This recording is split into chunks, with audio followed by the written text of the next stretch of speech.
পারবা ইনশাআল্লাহ? এই যে পারবা? লাল গেঞ্জি ছোট বাচ্চা, ও যদি পারে সিরাজগঞ্জে ব্র্যান্ড, তার প্রমাণ হয়ে যাবে যুবক ভাড়া, ঠিক কিনা বলো? আসো। আরে বেটা দৌড় দিয়ে তোর বিয়ে হবে না দৌড় না দিয়ে? মাশাআল্লাহ মাশাআল্লাহ। আসো বাবু, তুমি এই পাশে আসো, এই পাশে আসো। এই যে হ্যান্ড মাইকটা কোথায়? হ্যান্ড মাইকটা নাও, সালাম দাও সবাইকে একটা। আসসালামু আলাইকুম ওয়া রাহমাতুল্লাহি ওয়া বারাকাতুহু। আরে ভাই, আপনারা ওকে অ্যাপ্রিসিয়েট করবেন। ও যখনই উত্তর দিয়ে দিবে, 1 নাম্বার নিয়ম, আপনারা সবাই মিলে বাঘের মতো বাঘের কণ্ঠে বলবেন। বলেন সবাই মারহাবা। আরেকবার বলেন সবাই মারহাবা।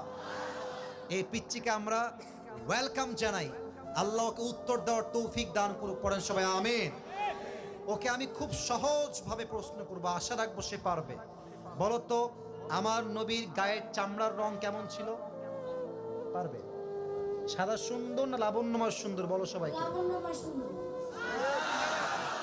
এবার বলো, আমার নবী কি দেখতে লম্বা ছিলেন, গুঠু ছিলেন, না মাঝারি গঠনের ছিলেন? মাঝারি গঠনের। আল্লাহ বলেন সবাই মারহাবা। এবার বলো, আমার নবীর চেহারায় দাড়ি কি ছোট ছিল না চাপ দাড়ি ছিল? চাপদারি। আপনারা বললেন ও পারবে, ওর গায়ের শক্তি বলছে সিরাজগঞ্জের যুবকরা, বাচ্চারা একটা বাঘের বাচ্চা এরা। এবার তুমি একটু বুঝে শুনে উত্তর দাও। নবীর চুলের যে কাটিংটা ছিল, কাটিং এর নাম কি ছিল? পাপড়ি কাটি। আরে বলেন সবাই মারহাবা। এবার বলো তো, নবীর হাতের তালু কেমন ছিল? নবীর হাতের তালুটা এটা কি শক্ত ছিল না মোলায়েম ছিল? মোলায়েম ছিল। ওকে অপশন দিলে যেটা রাইট অপশন সেটাই সে চুজ করছে। বলেন সবাই মারহাবা। 1 নাম্বার সে পাস, 1 নাম্বার সাবজেক্ট শেষ। 2 নাম্বার বলো তো, আমার নবীর সম্মান আল্লাহ বোঝাবার জন্য যখন মালাকুল মত নবীর কাছে আসলেন, নবীর রূহ কি এসেই কবজ করলেন, নবীর কাছে পারমিশন চাইলেন? পারমিশন চাই। বলেন সবাই মারহাবা। আচ্ছা বলো তো, নবীর আদর্শের ক্ষেত্রে নবী বাবা হিসেবে যখন ফাতেমাকে বিয়ে দিবেন, ফাতেমার কাছে এসে, এটা ওর জন্য বোঝা একটু কষ্টকর, তাই বোঝাবার স্বার্থে সহজ করছি। বাবা হিসেবে ফাতেমার কাছে এসে নবীজি কি বললেন বিয়ের ব্যাপারে? হ্যাঁ থামেন না, থামেন, বলবে বলবে বলবে। এসেই বললেন বিয়ে দিয়ে দিব, না তুমি রাজি আছো কিনা মা তাই বলো, কি বলেছেন? তুমি রাজি আছো কিনা? এর চাইতে সহজ আর হতে পারে না, ঠিক কিনা বলে? আচ্ছা এবার তুমি বলো তো, নানা হিসেবে নবী কেমন ছিলেন আমি বলার জন্য একটা হাদিস বলেছিলাম।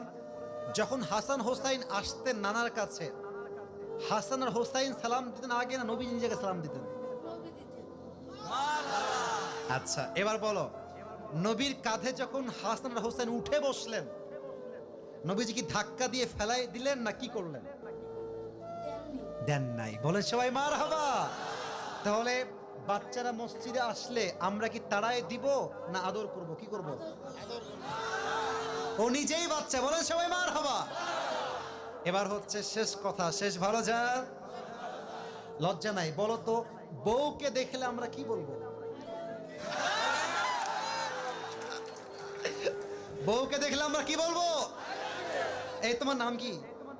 মোহাম্মদ তাওহীদ ইসলাম। তাওহীদ ইসলাম। ইসলামের একত্ববাদ যে প্রমাণ করে, সে প্রমাণ করেছে আগামীতে ইসলামের জন্য এই কাজ করবে, ঠিক কিনা বলে? তোমার বাড়ি কি এখানে? এখান থেকে এখানে? মাশাআল্লাহ, আল্লাহকে কবুল করুক। পড়েন সবাই আমিন। এই টুপিটা ওর মাথায় পারফেক্টলি হবে না, তবে বয়স তো এখানেই শেষ নয়। একদিন সে বড় হবে, একদিন এই চেয়ারে এই বাচ্চা কথা বলবে, ঠিক কিনা বলে? আল্লাহ তাওহীদ ইসলামকে, আরে ভাই সিরাজগঞ্জের মানুষ যে আগেই বলেছিলাম সাহসী, ও কথা যখন বলেছে ওর মাঝে আমি সামান্য কোনো ভয় দেখতে পারি নাই, ঠিক কিনা বলে? আল্লাহকে ইসলামের সৈনিক হিসেবে কবুল এবং মঞ্জুর করুক। পড়েন সবাই আমিন। আমি টুপি যখন পরাবো, একজন বাঘের বাচ্চা যুবক দাঁড়িয়ে টুপি পরানোর সময় তাকবীর দিবেন। রেডি থাকেন, দেন তাকবীর দেন। কে আছেন?